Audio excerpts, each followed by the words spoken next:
sur ma chaîne, me revoilà chers amis, donc pour vos guidances mensuelles. J'ai été un petit peu absente par rapport à cet été, c'est ça d'habiter en bord de mer, on en reçoit du monde, on fait des choses, enfin bon bref. Donc ça y est, j'ai décidé de reprendre mes vidéos plutôt régulièrement, donc on se retrouve pour cette guidance du mois de septembre. Donc cette guidance s'adresse à toutes les balances, balance en signe solaire, en ascendant ou en lunaire. Donc moi je me suis amusée fin août à regarder la guidance trimestrielle juillet, août, septembre pour voir un petit peu, pour faire un point. Je vous conseille d'en faire autant parce que moi j'ai du coup, de par tout ce que j'ai pu vivre cet été, ça m'a appris, ça m'a montré des choses, ça m'a donné quelques clés de compréhension et ça peut être très chouette. Donc n'hésitez pas à aller voir dans ma playlist guidance trimestrielle. Et voilà, puis ça vous donnera aussi une petite information supplémentaire par rapport à ce mois de septembre. Bon, allez, on y va. J'ai pas mal de travail, donc je vais accélérer la vidéo, sélectionner vos cartes et on se retrouve tout de suite après.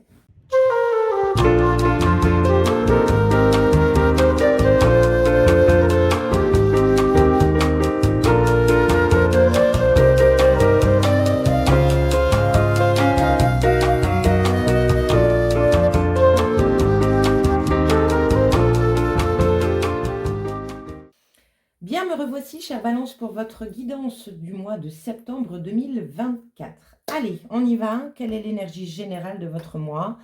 Nous avons la grande prêtresse. Bon, donc ça se passe à l'intérieur. Ça se passe à l'intérieur de vous. La grande prêtresse est assise, en général, elle est immobile, donc il ne se passe pas grand-chose à l'extérieur. C'est vraiment tourné vers l'intérieur. C'est votre petite voix, c'est l'intuition. C'est aussi, elle fait partie un peu du... Ah, bah zut alors, je bloque. On m'attire énormément avec vous sur le côté lunaire. Je ne sais pas pourquoi je vous dis ça, mais il y a un côté lune, il y a un côté soir, il y a un côté nuit. Peut-être la découverte de quelque chose à l'intérieur de vous, mais ça se passe par votre intuition, ça passe par cette petite voix intérieure. Il y a de l'apprentissage ici avec la grande prêtresse. Vous recevez peut-être une leçon, un éveil de conscience, une clarté d'esprit sur quelque chose, mais on est quand même très dans le spirituel, dans les dons, dans la voyance, dans la clairvoyance, clairaudience, clairsentience et tous les dons psychiques que nous pouvons avoir. Donc, vous allez baigner là-dedans sur ce mois de septembre. Bien, on va regarder les trois cartes. Nous avons les blessures, lourdeur du passé, souffrance existentielle. Alors, moi, ce que je ressens sur ce mois de septembre, encore une fois, évidemment, ce sont des énergies générales, ça ne va pas parler à tout le monde, mais j'ai vraiment la sensation qu'il y a pas mal de karma sur ce mois, l'énergie, une sorte d'énergie karmique. Et là, clairement, moi, la grande prêtresse et les blessures, il y a du karma. Alors du karma qui s'en va ou du karma qui se met en lumière, j'en sais rien. On est ici sur des lourdeurs du passé, sur des souffrances existentielles. Donc il y a peut-être que votre petite voix est en train de vous montrer un chemin sur une compréhension de votre savoir-être, du pourquoi vous agissez ou réagissez sur telle ou telle chose dans votre vie de tous les jours. C'est possible. On continue. Deuxième carte. Nous avons la joie, un retour à la joie peut-être. Alors la joie, ici dans cet oracle, on est vraiment sur des moments partagés, sur de l'instant présent, sur du bonheur. Donc, bon, super. Ça vous met en joie en tout cas. Il peut y avoir ici du coup, entre blessure et joie, une belle libération de quelque chose. Hein. En tout cas, si ce n'est pas une libération, c'est une purification. Et la troisième, nous avons le chakra racine. Donc quelque chose qui vient bien vous réancrer. Alors là, ce que je ressens ici avec ces trois cartes plus la grande prêtresse, c'est un peu comme si on levait le voile sur quelque chose. Peut-être que pour certaines balances, il y a cette énergie de peut-être se mentir à soi-même ou de s'être trompé sur, je ne sais pas, des principes de vie, des vérités, des choses comme ça. Et là, c'est comme si, pouf, on vous redescendait sur Terre. Donc, vous avez vu, là, il y a le chakra couronne, hein, la réception d'informations. Il y a un bel arbre, de toute façon, au-dessus de sa tête. Et il y a l'ancrage. Donc, il y a une verticalité qui se met. C'est comme s'il y avait une reconnexion à une réalité. Voilà ce que je ressens. Bon, on continue, on va voir ce que le tarot vous dit. Quel est votre état d'esprit? nous avons un as de denier. Vous avez envie de nouveauté, de mettre de la nouveauté dans la matière. Ou en tout cas, vous savez peut-être qu'il y a des choses à changer ou à ajouter dans votre vie quotidienne. Il peut y avoir un nouveau projet qui s'installe, qu'il y a quelque chose comme ça. C'est un as, les as sont toujours des nouveaux départs. Mais on est sur quelque chose qui s'intègre à l'intérieur de vous. C'est peut-être pas encore, sur ce mois de septembre, que vous allez mettre quelque chose dans la matière. C'est possible. En tout cas, vous avez envie. Vous avez envie de découvrir de la nouveauté. Ok, on continue, on va voir. Qu'est-ce qui vous chiffonne? Le roi d'épée. Roi d'épée. Alors pour certains, certaines, il peut y avoir un personnage dans votre vie de tous les jours, ce roi d'épée, qui est un ou une belle oratrice ou bel orateur, qui sait parler, qui est très factuel, très concret, mais ça vous chiffonne, c'est-à-dire qu'il peut être un peu enfermant, le roi d'épée. Il a ses propres vérités et il peut avoir tendance à faire de ses vérités la vérité des autres. Et là, avec la grande prêtresse, on vous dit, écoutez-vous, vous. Il peut y avoir de ça. Sinon, ce qui vous chiffonne, c'est votre énergie. C'est-à-dire que le roi d'épée, s'il est un petit peu négatif, il n'y voit pas clair. Il n'y voit pas clair, il ne s'écoute pas assez, il ne sait pas comment s'exprimer. Il peut y avoir de ça. Attention au côté tranchant hein, du roi d'épée qui tranche très très vite. Voilà, il y a un côté quand même très obtus. Il peut avoir ce côté très obtus. Le roi d'épée, il prend de la hauteur quand il est bien disposé. Mais là, il y a un côté peut-être trop fermé. C'est comme ça et c'est pas autrement. Bon. Donc, soit c'est d'affronter ce personnage, soit c'est vous qui devez prendre de la hauteur afin de pouvoir prendre de la hauteur, prendre du recul, afin de pouvoir y voir plus clair en vous. Plus clair dans un futur projet, plus clair dans cette idée de nouveauté. Et la grande prêtresse peut vous aider. Mais il n'y a pas, pour moi, d'action dans la matière pour le moment. On continue. Quel est votre défi, justement? Transformer les choses. La mort. En finir avec quelque chose pour pouvoir générer de la nouveauté. Mais pour ça, il faut en finir avec quelque chose. Alors ça peut être en finir avec des blessures, en finir avec un savoir-être qui est obsolète. En finir avec cette obstination mentale sur quelque chose. On vous demande de vous diriger vers la joie. Et comme je le sentais ici, il y a vraiment cette énergie de voir la vérité en face. Comme si vous arrêtiez de vous mentir ou comme s'il y avait quelque chose qui venait lever le voile sur une situation. N'hésitez pas à le mettre dans les commentaires pour voir hein, ce que vous vivez et puis même vous lire va faire du bien à tout le monde. Quelle est l'énergie positive? L'énergie cadeau.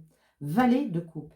Un nouveau départ émotionnel. Alors là, on n'est pas sur un as, on est sur un valet de coupe. Donc là, on est clairement dans une énergie qui vous dit vous êtes en train de ressentir émotionnellement dans votre cœur quelque chose. Alors ça peut être une nouvelle idée, de la créativité, mais ça peut être aussi une émotion de joie qui vient s'emparer de vous, peut-être par rapport à une phrase de voix intérieure, peut-être par rapport à un souvenir que vous avez qui revient en tête et qui peut créer des blessures, mais qui là, vous avez peut-être envie de le transformer. Encore une fois, ça ne parlera pas à tout le monde, mais votre défi, c'est la transformation. Donc, transformer une blessure en quelque chose de plus porteur. Peut-être que cette blessure-là n'était pas une blessure, c'est-à-dire que vous avez peut-être utilisé votre expérience passée comme étant une énergie négative. Et là, vous vous rendez compte, de par l'ancrage, de par l'énergie nouvelle qui s'installe en vous, ça peut être une énergie de pardon, ça peut être je ne sais pas, mais vous sentez une forme de légèreté. Vous quittez peut-être ce roi d'épée. vous décrochez peut-être d'une obstination mentale. C'est possible. On continue. Quelle est l'énergie négative, celle qui vous tire vers le bas? Le monde. Alors le monde, c'est boucler une boucle. C'est en finir avec tout un cycle, tout un pan de votre vie. Sauf que là, elle est en négatif. Ça veut dire que vous êtes plus dans un cercle vicieux que de vouloir vous en sortir. Comme si vous brassiez, comme si vous ne voulez plus, vous ne voulez pas quitter ce cycle-là. Comme si vous voulez vous accrocher à ça. Vous avez quand même 2 arcanes importantes. Vous avez 2 cartes de nouveauté et 2 arcanes qui vous disent c'est la fin. C'est la fin de quelque chose. Abandonnez ça. Mais ça fait partie de votre défi. Donc vous pouvez rester accroché à ça. Par obstination, par un côté peut-être têtu, obtus. Mais là, il est temps d'en finir clairement. C'est-à-dire que là, on vous dit, allez, range-moi ce bouquin de la première partie de ta vie et ouvre donc, arrête de t'embêter à ressasser toujours les mêmes choses, arrête de t'embêter à rester accroché sur ça. Il est temps vraiment de le classer dans le passé. On finit. Comment vous finissez ce mois de septembre, chère Balance? Bah, la grande prêtresse. On commence par la grande prêtresse et on finit par la grande prêtresse. Mais elle n'a pas cette même énergie. Là, la grande prêtresse, du coup, en fin de septembre, vous êtes beaucoup, beaucoup plus connecté à votre intuition, à vos dons psychiques. Et vous allez vous en servir pour pouvoir y voir plus clair. On vous montre quelque chose là, hein, pour moi, les balances. Hein. Mort, monde, grande prêtresse. C'est un peu comme si, là, la grande prêtresse vous montrait ce que ça donnerait si vous lâchiez. Voilà dans quel état intérieur émotionnel vous seriez. Et cet état intérieur émotionnel, on le connaît, c'est la joie, la légèreté, l'instant présent. On n'est plus dans le passé, on est dans l'instant présent et on veut profiter un maximum de votre vie qui file. Transformation à la clé, les amis. Hein. On continue. Le Tao, quelle est la situation qu'il veut mettre en avant pour vous sur ce mois de septembre? Nous avons puise. La situation, symbole de lien entre les humains, le puits nourrit et relie. Tirer son eau ne l'épuise pas, mais le ressource. Organisation et partage, communauté d'échange. Le conseil, console autrui, soulage-le de ses fatigues, privilégie l'organisation commune et le soutien mutuel. Bon. Vous allez peut-être vous remélanger pour certaines balances. Peut-être que certaines balances étaient restées dans leur caverne. Elle est encore dans sa caverne. Et elle utilise peut-être ses dons pour les communiquer. Et le roi d'épée revient sur le devant de la scène. On peut passer à autre chose. Là, c'est comme si vous sortiez dehors. C'est comme si vous vous rendiez compte, oh, mais il y a du soleil, mais il y a des oiseaux, mais il y a des papillons, mais il y a des gens, et ça sourit. Il y a une ouverture pour moi. On va vers une énergie d'ouverture. Bon, on continue. Quelle est la vibration colorée de votre mois de septembre? Nous avons un violet lilas. Il y a pas mal de violets hein, pour ce mois de septembre. C'est cool. On est vraiment sur une énergie de reconnexion, de chakra couronne, de reliance. Hein. Alors, violet lavande. 47. Alors, 47, ça donne un 11. Le 11, oui, comme toute bonne numérologue que je suis, on est sur dépasser ses peurs, ses doutes et ses hésitations pour aller voir les autres, pour faire des choses pour les autres. C'est le 11, c'est le super accompagnant. Il n'est pas tourné vers lui-même dans ses propres intérêts, il est toujours tourné vers l'intérêt d'autrui. En tout cas, c'est ce qu'on lui demande. Les porteurs de 11, c'est ça. Alors, voie de la maîtrise, exploration intérieure et connexion corps-esprit. Bon, on ne peut pas trouver mieux. S'imprégner de l'énergie du violet lavande, c'est vous transporter dans le sud de la France sous le soleil de la Provence. Ces douces et lumineuses vibrations vous rappellent avec délicatesse et bienveillance qu'il est important de vous reconnecter avec votre soleil intérieur. Plus vous écoutez votre petite voix, plus la connexion entre votre corps et votre esprit sera riche. Vous pourrez ainsi faire rayonner les plus belles aspirations de votre âme afin de guider les autres dans leur mission de vie. Telle une abeille attirée par le doux parfum du violet lavande, butinez et profitez sans limite de ces vibrations de guérison sur tous les plans. Avant d'inspirer autrui et de transmettre vos plus belles découvertes, il est nécessaire d'élever votre conscience, d'aiguiser vos capacités intuitives et de maîtriser vos différentes pratiques et rituels. Bon. Donc il peut y avoir une mise en lumière de pratiques ou de rituels. Peut-être que vous aviez des pratiques et des rituels pas bons, et que là, vous allez voir de nouveaux rituels. Vous allez sortir, je vous dis, il y a une sorte de vérité là, qui éclot.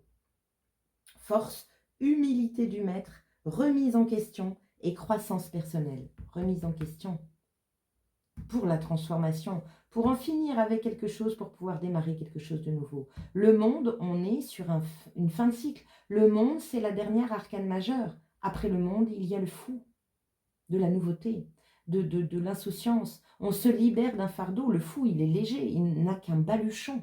Donc, lourdeur du passé. C'est ça que vous avez à abandonner. Défi, excès d'ego et abus de pouvoir. Ben oui, il y a une obstination là. Mantra, je m'écoute, me respecte, me guéris et guide les autres avec bienveillance. Et un proverbe africain vous dit, marche en avant de toi-même, comme le chameau qui guide la caravane. Il peut y avoir une forme d'introspection ici. En tout cas, tout se passe. Deux grandes prêtresses, les amis, tout se passe là, à l'intérieur. Elles vous demandent de regarder en vous. Elles vous montrent des choses. Allez, quel est le gardien mystique qui veille sur vous sur ce mois de septembre et quel est son message? Nous avons la fée, la légèreté, énergie, manifestation et jeu. Affirmation, ma lumière brille, joueuse et agréable. Il est temps de remettre de la joie dans votre vie pour certaines balances. Donc quittez votre tête pour explorer votre corps. Quelles sont les activités qui pourraient vous aider à vous amuser, à rire et à accueillir les énergies guérisseuses qu'attire naturellement votre esprit joyeux? Pourquoi ne pas introduire la danse, la musique, le chant, la méditation ou des moments en pleine nature dans votre vie? Soyez la lumière qui est en vous, partagez-la. Mère Nature vous soutiendra en toutes circonstances et vous procurera la grâce nécessaire pour accomplir votre destin. Il n'y a aucune raison de vous retenir. Laissez-vous aller et ayez confiance en votre destinée. Laissez-vous aller. Lâchez. Lâchez. Bon, parfait. L'énergie de la petite fée, c'est des esprits de la nature. Regardez la nature. Accrochez-vous. Si vous avez déjà cet esprit un petit peu de médiumnité, de don psychique, vous avez déjà, que vous utilisez déjà, eh ben c'est le moment de vous connecter aux esprits de la nature pour vous rapporter de la joie. Regardez, tous les esprits de la nature sont plutôt en général joyeux, sont naturels. Retrouvez-moi ça. Décrochez de cette énergie de quelque part de froideur. Reconnectez-vous à votre cœur. Vous avez vu, à part le valet de coupe, c'est tout ce qu'il y a. La reconnexion au cœur est là, et c'est dans des énergies positives. Parce que le roi d'épée, il est peut-être ici, dans les blessures, encore. Mais il maîtrise, c'est un roi. Mais il est peut-être temps qu'il change de peau, ce roi. Il est peut-être temps qu'il lâche, véritablement. Classez vos dossiers. Allez, quelle est l'action conseillée pour vous, chère Balance, sur ce mois de septembre 2024? Ben voilà, prendre du recul. Stop, respire 3 fois et fais quelques pas en arrière. Tu pourras apprécier la situation que tu vis dans son ensemble. Peut-être y a-t-il des parties du puzzle qui manquent à ton champ de vision. C'est pour ça qu'on vous demande de vous ancrer, de vous aligner pleinement. Parce que peut-être que vous avez tiré des conclusions hâtives sur une situation passée. Peut-être que vous avez cru. Et c'était peut-être une illusion. Bon, c'est bien, il y a une belle mise en lumière. Alors, j'ai pas le soleil là. Moi, j'ai envie de dire qu'il est ici, mais j'ai pas le soleil. On n'est plus sur la lune, on n'est plus sur la gestion d'émotions ici. Est-ce que ce que vous ressentez est ça, véritablement? Ou est-ce que vous vous êtes leurré sur quelque chose? C'est possible. Bien. Allez, on finit par un oracle que j'ai acheté il n'y a pas très très longtemps. C'est l'oracle, mon oracle, par Lulumineuse et Margot Motin. Donc je demande un petit conseil pour boucler ce tirage. Un petit conseil pour toutes les balances en signe solaire, ascendant ou lunaire pour ce mois de septembre 2024. Donc n'hésitez pas bien sûr à liker, à partager, à commenter et à vous abonner à ma chaîne si ce n'est déjà fait. Et puis allez voir votre ascendant et votre signe lunaire pour bien sûr compléter ce tirage. Hop là, la voilà. Qu'avons-nous? Nous avons arc-en-ciel. Alors sur ce dessin, vous avez dans la petite bulle, je mets un minuteur, sniff, 10 minutes. Et après, sniff, par la force suprême du soleil et de la joie, j'arrête de chialer. Arc-en-ciel, peut-être que tu es malheureuse en ce moment, mais ceci n'est que passager. Si nous étions toujours heureux, nous serions incapables de nommer le bonheur. L'arc-en-ciel a besoin de la pluie et du soleil pour se révéler. Laisse les nuages se dissiper pour voir les couleurs apparaître. Waouh! Vous avez vu, il y a vraiment cette énergie. Laisse les nuages se dissiper, comme ce voile que je peux ressentir et décrire dans votre tirage, pour voir les couleurs apparaître, pour voir la vérité. Et c'est une vérité qui est bien plus joyeuse et porteuse et lumineuse que celle que vous avez ici. Parce que ça vous chiffonne. Ça vous ternit. Écoutez votre grande prêtresse. Elle va vous montrer. Et si vous avez des soucis avec ça, si vous avez du mal à classer vos dossiers, si vous avez du mal à voir cette vérité ou ces belles couleurs de la vie, eh bien n'hésitez pas, allez sur mon site www.l'invitationvoyage.fr. Je peux grandement vous aider. Il y a des formules, allez jeter un coup d'œil. Si vous avez besoin d'informations, n'hésitez pas à m'appeler. En tout cas, remplissez la petite fiche contact, on s'appelle et on prend rendez-vous. Sur ce, je vous souhaite une magnifique rentrée de septembre, un très bon mois et je vous dis à bientôt. Ciao!